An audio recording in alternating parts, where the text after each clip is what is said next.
আসসালামু আলাইকুম রহমতুল্লাহ। সম্মানিত দর্শক, আশা করি আপনারা অনেক ভালো আছেন। আলহামদুলিল্লাহ, আল্লাহ পাকের রহমতে আমি অনেক ভালো আছি।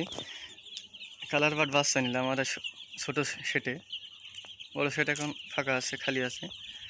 বাচ্চার রেট অনেক বেশি, এই জন্য ছোটো সেটে বাচ্চা নিলাম। বনরাজা বাচ্চা ইন্ডেক্সের,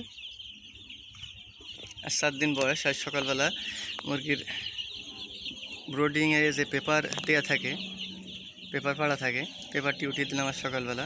72 ঘন্টা রেখেছিলাম। 72 ঘন্টা পরে আজ সকালে 7 দিন সকালবেলা ফেলে দিলাম উঠিয়ে, এবং বোর্ডিং দুটো করেছিলাম, দুটো এক করে দিলাম। আলহামদুলিল্লাহ বাচ্চা কটা অনেক সুস্থ আছে, অনেক ভালো বাচ্চা। এবং পুরনো লিটার ফেরা চাষ করছি। অনেকে বলে যে আমি 1 লিটারে পারে 4-5 বছর মুরগি পালি। অনেকে বলে আমি 2-3 চালান করি। দেখা যাক, পরীক্ষামূলকভাবে রাখলাম। লিটার অনেক ঝরঝরে লিটার, এই জন্য ফেললাম না, অনেক ঝরঝরে। এটাকে প্রথমে চুন দিয়েছি, গুঁড়া চুন যেটা পাওয়া যায় বাজারে, গুঁড়া চুন ছিটিয়ে দিয়ে নাড়াচাড়া করে দিয়ে আবার পারে মেরে দিয়েছি চুন। আর এখন যে বোর্ডিং করছি, যে ওষুধটি দিয়ে, সেটা আপনি দেখাবো। এটা হলো 7 দিন করবো ডোজটি। এটা নাভাফেন, নাভানা কোম্পানির ওষুধ।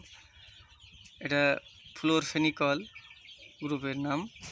আপনি এটা ফ্লু শট বা ফ্লুটে কোনো কোম্পানিরটাও দিতে পারেন। এটা 1 লিটার পানিতে 1/2 ml দিচ্ছি। 1 লিটার পানিতে 1/2 ml।